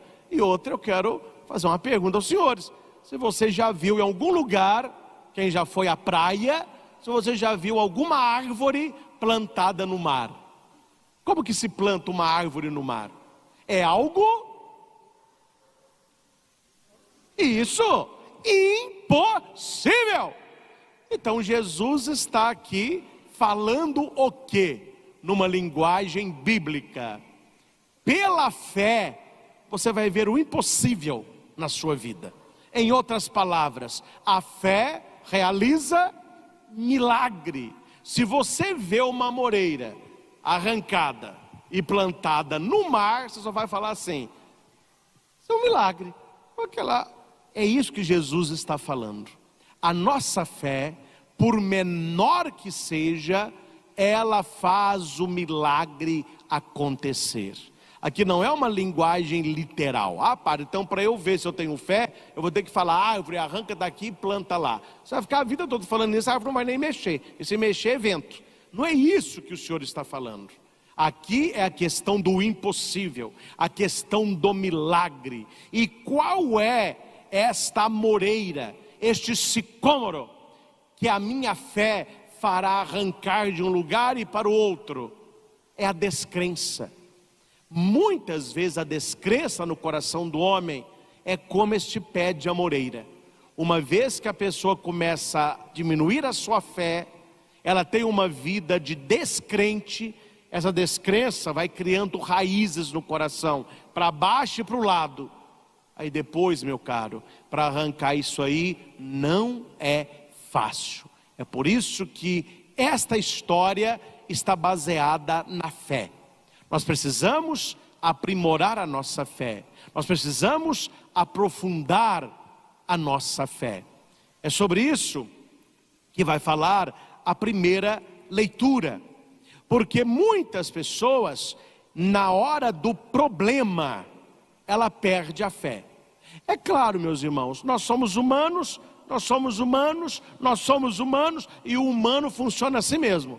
A hora que vem aquela notícia, vem aquele baque. Ai, meu Deus, aí você está aquela... Mas depois do baque, depois que a água acalma, é preciso que a fé sustente. Vai dar certo, porque eu tenho fé, eu creio em Deus, Ele está comigo. Porque o problema, ele leva a 2 caminhos. Ele leva a descrença, e a descrença é porque ele teve dúvida. Só que o problema para aquele que tem fé, ele funciona como fortificante. Depois do problema, a pessoa é mais forte. Tudo eu posso, eu sou forte, porque Ele me fortaleceu. Como? Através da minha fé, provando a minha fé, me colocando no fogo, me colocando à prova, e eu saí melhor. A primeira leitura do livro de Abacuque é algo que todos nós certamente já perguntamos e já questionamos a Deus, e isso influi também na nossa fé. Qual que é o contexto aqui de Abacuque? Ele está olhando para a sociedade, ele está vendo um caos. Pessoas longe de Deus, pessoas falando mal dos outros, pessoas com prepotência, pessoas egoístas. pessoas violentas, pessoas iníquas, que vivem só no pecado, só na gandaia. Aí Abacuque olha e fala assim: mas tem uma coisa errada nisso aqui. Onde está Deus? Onde está Deus? Será que Deus não está vendo essa bagunça que está esse mundo? Aí a primeira leitura, quem quiser acompanhar, Abacuque vai rezar assim. É uma oração de Abacuque. Senhor, então ele está rezando: até quando clamarei sem me atenderes? Até quando devo gritar a ti violência sem me socorreres? Por que me fazes ver iniquidades quando tu mesmo fez a maldade? Destruições e prepotência estão à minha frente. Reina a discussão, surge a discórdia. E Abacuque no capítulo 1 e alguns versículos do capítulo 2. O que Abacuque, que é um profeta, ele está orando a Deus? Deus é cego, Deus é surdo, Deus é mudo. Deus não está vendo o que está acontecendo, Deus não está ouvindo o que as pessoas andam dizendo, Deus não tem uma palavra para esta situação. Meus irmãos, aquilo que Abacuque sentiu, eu tenho certeza que é aquilo que muitas vezes nós também sentimos. Nós que temos um problema, nós que passamos por uma dificuldade, uma situação na nossa vida que nos faz sofrer, alguém que nós amamos que está sofrendo, um desemprego, um problema financeiro, um problema com filho, um problema de casamento, um problema na família, e você ali está rezando, oh meu Deus, você não está me vendo não? Você não está me vendo não? Até quando? Ele pergunta 2 vezes, até quando? Por quê? Até quando eu vou enfrentar esse problema? E por que esse problema bateu na minha porta? Aquilo que Abacuque pergunta, nós com certeza já perguntamos. Quando nós estivemos num problema, numa situação, e nós não entendemos o motivo, nós não entendemos por que Deus não me atende, por que Deus não me ouve, por que Deus não me socorre. A leitura muda no capítulo 2. No capítulo 1, nós lemos o versículo 2 e 3. Até quando? Por quê? No capítulo 2, aquele que parecia mudo e ausente e cego, ele está presente, ele ouviu a oração, ele vê o que está acontecendo e ele tem uma palavra. Deus respondeu a Abacuque. Se Deus respondeu a Abacuque, Ele haverá de nos responder também. Mas aqui, meus irmãos, há uma pergunta. Por que há pessoas que não ouvem a Deus? Por que há pessoas que não conseguem ouvir a Deus? Porque elas fecharam o coração. Não se ouve a Deus por aqui, se ouve a Deus por aqui. Por aqui é acreditar, por aqui é intelecto, aqui é fé. Então se ouve a Deus no coração. Há pessoas que acham estranho. Agora eu acho estranho que as pessoas achem isso estranho. Quando eu digo assim, eu estava orando e Deus me disse isso, Deus me deu tal palavra, Deus me mostrou tal. Ai, padre, mas Deus não está falando com o senhor? Por que não fala com você não? O seu Deus é mudo? O seu é cego? O seu é o capítulo 1 de Abacuque? Aí eu não ouço a Deus, Deus não me fala nada, Deus não me mostra nada, eu nem sei se Deus está aqui. Então a questão não é Deus, a questão é aqui, porque Deus está presente, e Deus ele sempre fala.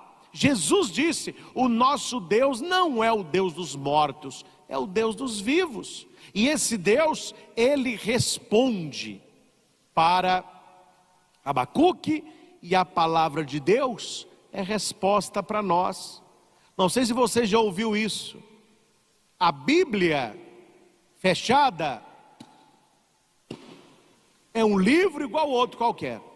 Bíblia fechada é papel igual outro livro qualquer. Mas quando você abre a Bíblia, é boca de Deus. A principal maneira,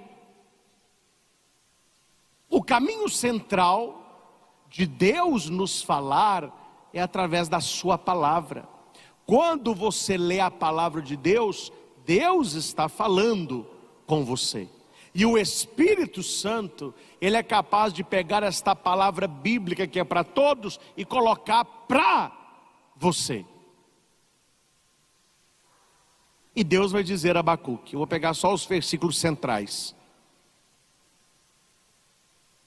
A visão refere-se a um prazo definido, mas tende para um desfecho e não falhará. O que Deus está dizendo para Abacuque e para nós? Vamos repetir isso. Nada acontece por acaso. Acontece por acaso. Nada. Quando você vê algo acontecendo, das duas uma, ou é de Deus, ou Deus vai usar aquilo para tirar uma lição para todos. Então Deus está falando para Abacuque, olha, tudo isso que você está reclamando, vai ter um desfecho, tem fim. Isso não é para a vida toda não, isso vai ter o fim, e a minha palavra não falhará. Aí ele dá um conselho para Abacuque, para mim e para você. Se demorar, espera. Se demorar, espera. Se demorar, espera. Esta espera é paciência.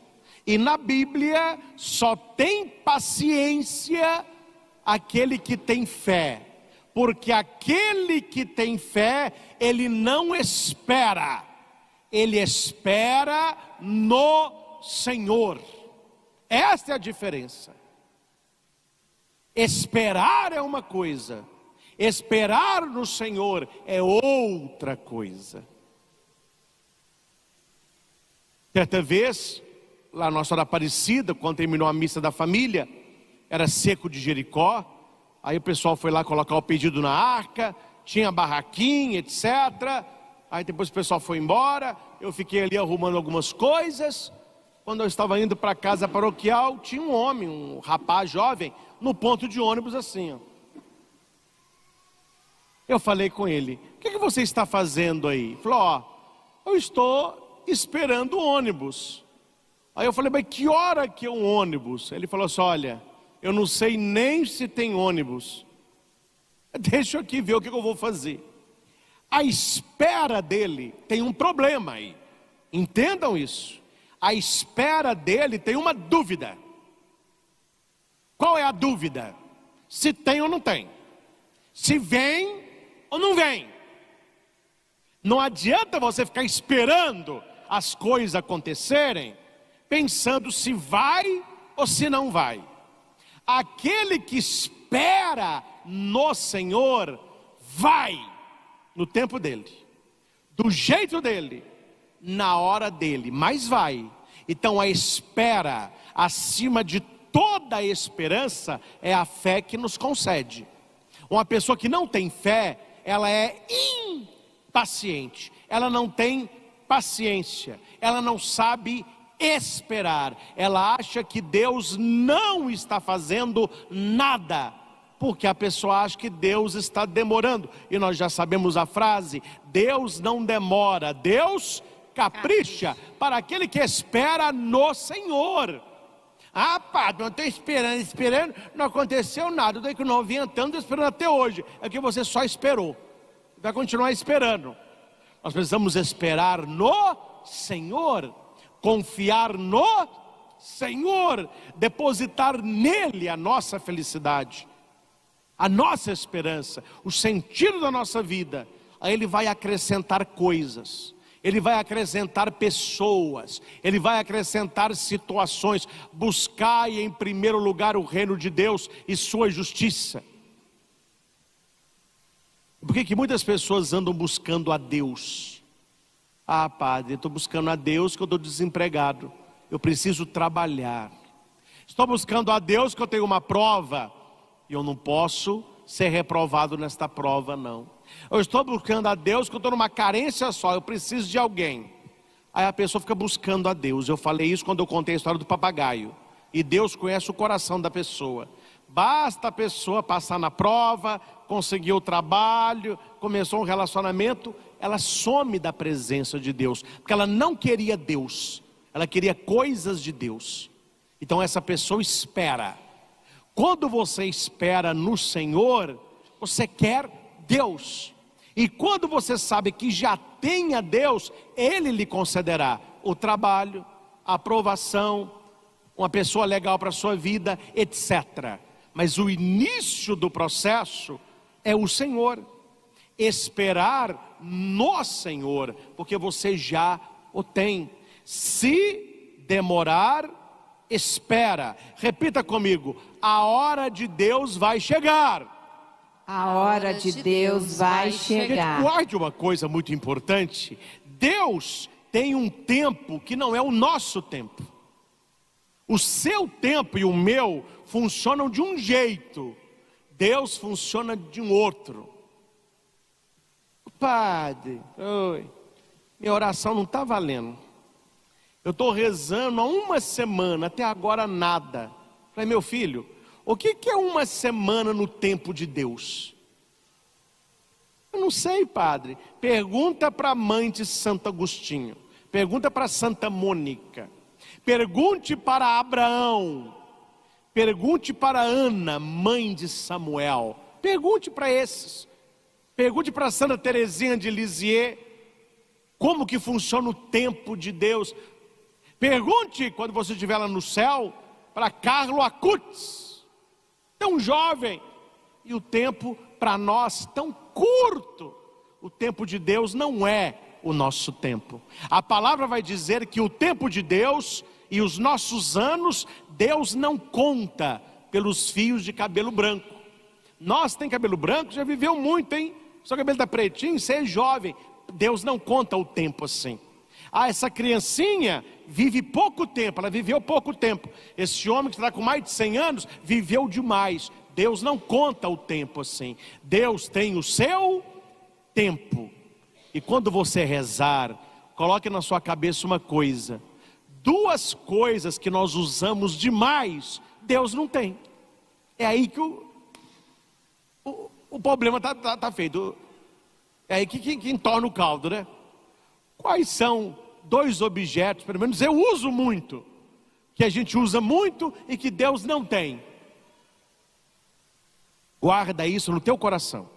Você vai entender muita coisa. Deus não tem relógio e Deus não tem calendário. Deus tem momento de graça. Ele não tem relógio. Então você mas não tem relógio. Não tem calendário. Ele tem o momento de Deus. Se demorar, espera. Esperar o quê, padre? O momento de Deus agir. O momento de Deus mudar a tua vida. A fé é um ver atrás da cortina. Eu não consigo ver o que está atrás da cortina, mas algo a fé me diz, algo está mudando atrás da cortina. Não sei se você já viu alguma peça teatral num grande teatro, né, muito bonito. Eu vi a ópera Aida em Belo Horizonte quando eu era seminarista, no Palácio das Artes. Maravilhoso, com cavalo, né, maravilhoso. E eles tinham que mudar o cenário. Mas o público não pode ver o cenário mudando. Imagina, você está vendo o cenário, aparece uma pessoa empurrando um coqueiro, um outro pondo uma cadeira, perdeu o brilho. Então há algumas canções que eles realizam durante o show. Você está vendo lá o espetáculo, é um espetáculo grandioso, as colunas enormes, estão cantando. Num determinado momento, o tenor, que está contando a história, ele vem para frente do palco e ele começa a cantar um soneto. Nisso a cortina de veludo, ela vai fechando. Você nem vê, você está tão encantado com o cara, a cortina fecha. Quando a cortina fecha, ela fechou por quê? Porque eles vão mudar o cenário. Aí eles têm o tempo deles de mudar o cenário. Quando ele acaba o soneto dele, começa uma voz de mulher cantando. Aí todo mundo fica, cadê a mulher? Aí a cortina vai se abrir. Tem um belo jardim, já não é mais aquele palácio, e lá num balanço na árvore, a mulher cantando. Você fala, nossa, que maravilha, mudou totalmente o cenário. Olha para mim e aprenda uma coisa. Quando uma cortina se fecha, é porque Deus vai mudar o seu cenário. Se na sua vida há alguma cortina demorando a se abrir, uma porta está demorando a se abrir, não é porque não tem ninguém trabalhando atrás da cortina, é porque o cenário é tão diferente, é tão grandioso, é tão abençoado, que leva tempo. Um elefante, no caso a lefoa, para ter um bebê é quase 2 anos. Tem animal pequenininho que está parindo, o elefante está lá esperando, ó. Aí eu falo, mas você não está grávida é nada, viu? Eu já parei não sei quanto, você não pariu nenhum ainda? É, meu filho, está demorando. Mas quando nascer você vai saber, viu? Que nasce grande. Quando nascer, meu filho, o pé dele vai fazer a floresta tremer. E o barulho dele vai fazer os animais correrem. Graça que demora, graça maior. Está demorando, meu irmão? Espera. Espera, mas espera no Senhor. Espera celebrando missa. Espera ouvindo a palavra. Espera comungando, espera adorando, espera lendo vida de santo, espera no Senhor. E no final, Padre, a minha espera vai ser recompensada no tempo dele e do jeito dele. Tinha uma família que tinha 3 filhas, família muito católica. E uma filha resolveu ser irmã de caridade, porque ela tinha uma birra com as amigas dela. Então, para não ficar com as amigas, eu vou para o convento ser freira. Aí alguém perguntou para ela, mas qual que é a sua birra? Meu pai tem olhos azuis, minha mãe tem olhos verdes. Minhas 2 irmãs misturaram os 2 tons, olhos maravilhosos. E eu estou com esse olho castanho aqui, ó. Minha mãe fala que eu puxei a minha avó. E o meu sonho era ter olhos claros. Porque ela foi ser irmã. Entrou para o convento, estudou. Mandaram-na para a África. E qual era a missão dela na África? Pegar as crianças que nasceram, mas que seriam mortas, e passar na fronteira, entregando para que outra tribo e outras irmãs pudessem criá-las no orfanato. E quando ela estava bem velhinha, que não dava conta mais de salvar criança nenhuma, fizeram para ela uma grande homenagem e disseram para ela assim: irmã, nós não sabemos quantas crianças a senhora conseguiu salvar. Nós não sabemos quantas crianças a senhora atravessou a fronteira. E certamente a senhora foi uma das irmãs que mais trabalhou. Nós temos muitas irmãs aqui da Europa, muitas americanas, e a maioria das nossas irmãs tem uma pele mais clara e tem olhos claros. Mas não há africano com olho claro. Então, quando a senhora tirava a sua roupa de irmã e se vestia de uma mulher africana, e a senhora podia passar na barreira com a criança, era Deus trabalhando na sua vida. Irmã, se a senhora tivesse olhos claros, a senhora não teria salvado criança alguma. No fim da vida, ela entendeu o motivo daquilo na vida dela. Nada acontece por acaso. Está demorando? Espera, Deus vai te responder. O nosso Deus não é o Deus da dúvida, é o Deus da clareza. Tudo tem um motivo, tudo tem uma razão. E como que eu compreendo tudo isso, Padre? Talvez não vamos compreender tudo isso, mas a fé me faz acreditar. A cortina se fechou, mas o cenário vai mudar. Se demorar, espera. pois ele virá com certeza e não tardará. Quem não é correto vai morrer após a morte física, mas o justo viverá por sua fé. Olha a fé de novo. Aquilo que os discípulos pedem a Jesus já está lá na boca de Abacuque. Gente, viva pela fé. Viva pela fé. Viva colocando o pé e depois Deus vai colocar o chão. Aquele que tem fé, ele vê o impossível. Ele realiza o inimaginável. Ele concretiza o inatingível, porque ele vive no sobrenatural. Há pessoas que vivem no natural e há pessoas que vivem no sobrenatural. Por mais que nós vemos hoje o mundo um caos, porque as coisas não estão bem, principalmente na parte moral, você vê um caos, você precisa olhar para esse caos com fé. Deus não tardará. Deus está vendo. Deus está ouvindo.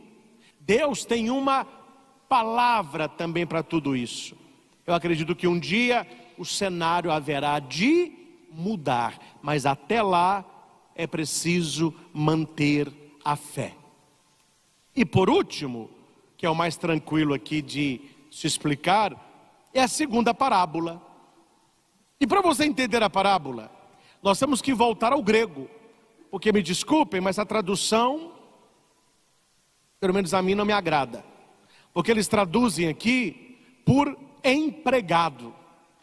Há outras traduções que traduzem por servo, mas no grego não está falando nem de empregado e nem de servo. Porque quando nós lemos essa parábola de Jesus e fala empregado, o que você já lembra? Direito trabalhista. Mas como assim?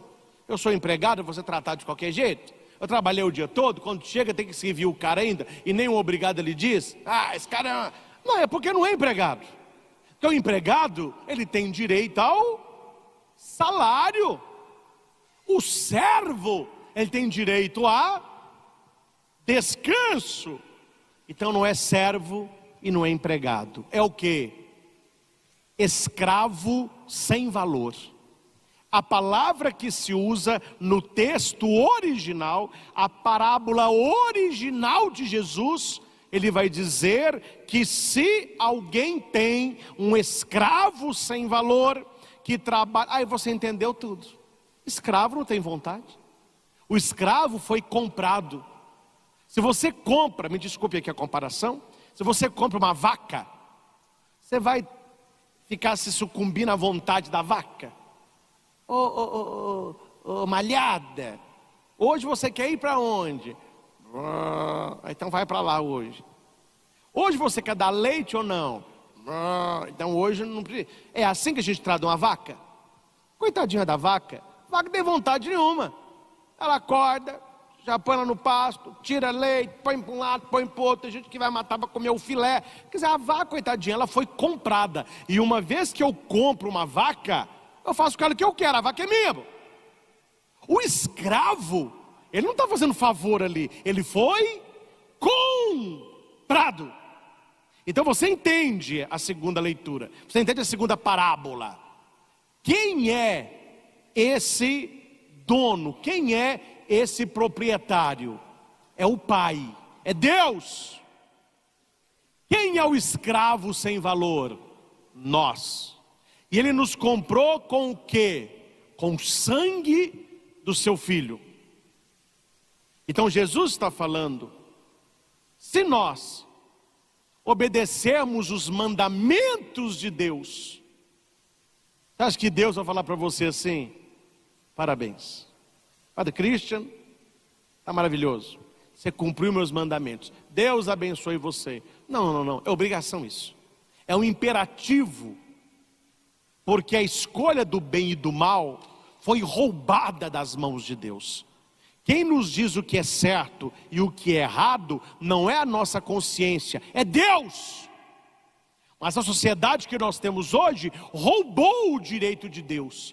Aí hoje as pessoas dizem, para mim não é certo, para mim é certo, então eu faço. Para mim é pecado, para mim não é pecado. Para mim o certo é viver assim, para mim é assim. Então cada um vive do jeito que quer. Onde começou essa bagunça? Lá no Gênesis, lá no paraíso. Quando Deus disse, não coma, coma todas, não coma. Deus é o Senhor do sim e do não. Isso pode, isso não pode. Aí a serpente, que é o diabo, fez com que Eva e Adão comessem. E qual é o nome da árvore? Qual que é o nome da árvore? Do fruto proibido. Qual que é o nome da árvore? A árvore do... Isso, conhece mesmo. A árvore do... Isso, a árvore do bem e do mal. Aí você está entendendo agora. Deus disse, você pode comer de qualquer coisa, desta não. Por quê? Porque cabe ao Criador dizer para a criatura, para os escravos sem valor, o que é bom e o que é mal, o que pode e o que não pode. O que o ser humano fez? Me dá, toma, Adão. Então o ser humano hoje subiu num pedestal que não é dele. Então hoje você vê vidas totalmente diferentes, porque para mim não é pecado, para mim é certo. Se para você é errado, não faça. Eu não acho que é errado, estou fazendo. Porque o ser humano pegou para ele o direito de falar o que é bom e o que é mal. E ele vai escolher na bel prazer. Para você beber é ruim, não beba. Para mim não é errado, estou bebendo. Para você trair é pecado, então não traia. Para mim não é, estou traindo. Para você casamento certo é dupla, para mim é trio, eu sou do poli. Não tem problema nenhum. Então a pessoa ela vai escolhendo a mercê dela. O que eles tiraram? O bom e o mal das mãos de Deus. Não é Deus mais que dita o que pode e o que não pode. É o ser humano que escolhe. O que pode é o que eu quero. O que não pode é o que eu não quero.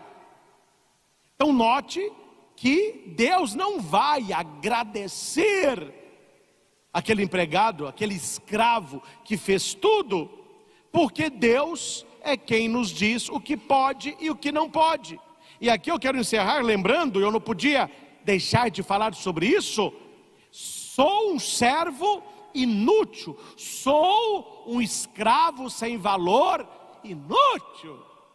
Aí você vai dizer assim, padre, me desculpe, isso aí eu não quero falar não, isso aí eu não quero falar não.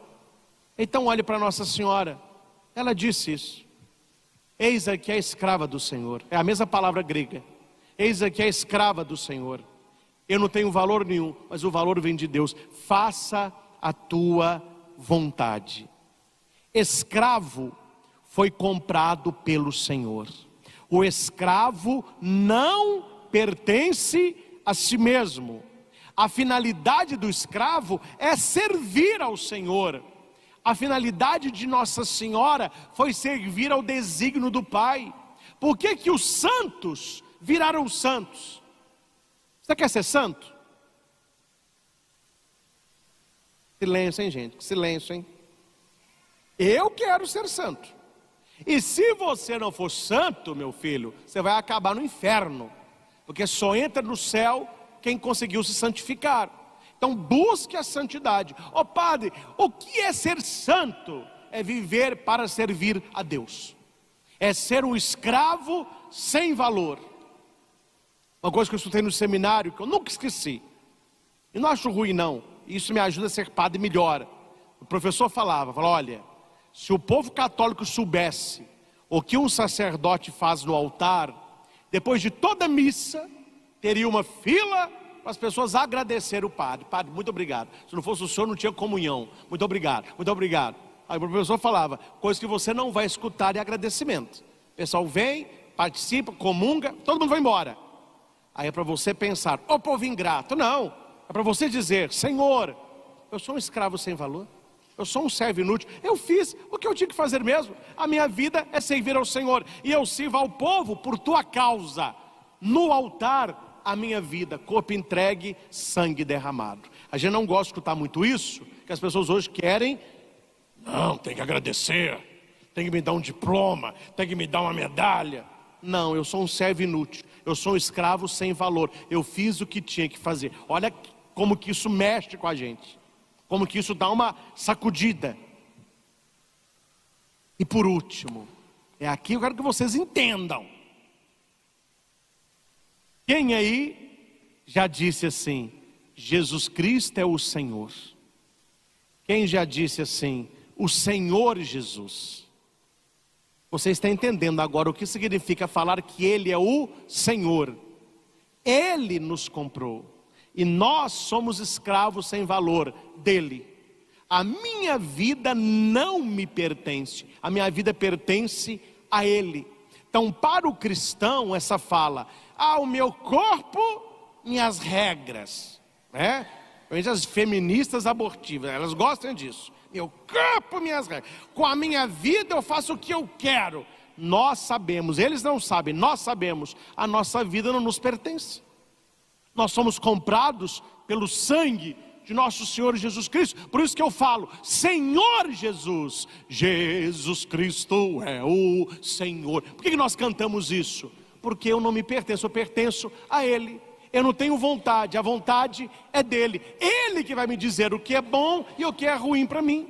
Ele que vai conduzir a minha vida. Eu sou um barquinho no mar e é o Espírito de Deus que vai me levando. Como que se chama isso? Fé. Fé. Fé é você se entregar. Maria é como se tivesse uma folha em branco e São Gabriel fizesse assim: Maria, quer? Fiat, sim.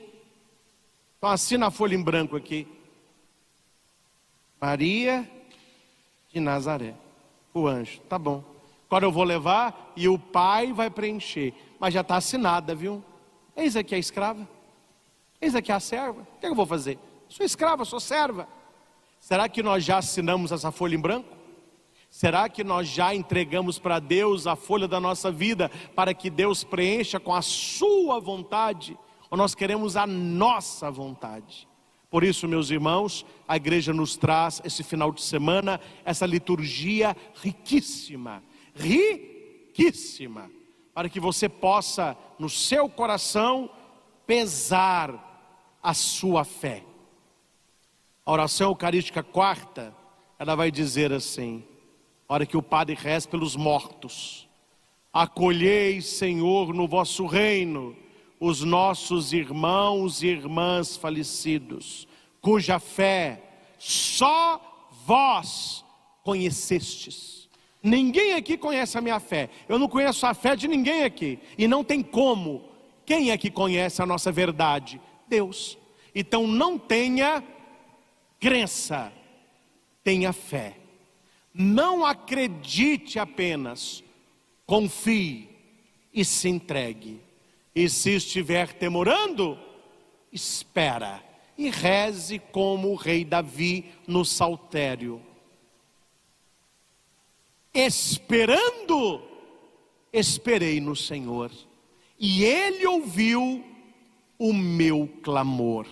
Não saí humilhado, porque Deus é próximo daqueles que o temem. O Senhor está conosco e no momento de Deus, na tua vida, a cortina vai se abrir e o cenário estará totalmente mudado. Aí você vai dizer naquele dia: realmente Deus não demora, Deus capricha. Ao Senhor Jesus, toda honra, toda glória e todo louvor. Louvado seja nosso Senhor Jesus Cristo. Para sempre seja louvado. Deixe o seu comentário de tudo aquilo que o padre disse nessa pregação. O que caiu ao seu coração? O que Deus está falando com você? Dê o seu like, o seu joinha.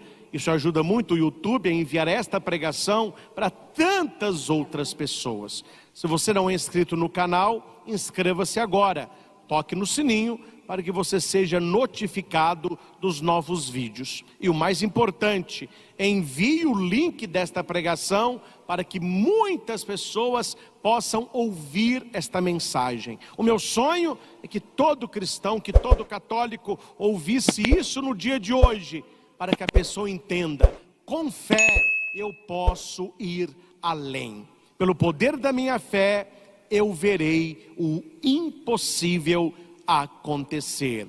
E é por isso que nós rezamos: Jesus, eu creio em vós, mas aumentai a minha fé. Jesus, eu creio em vós, mas aumentai a minha fé.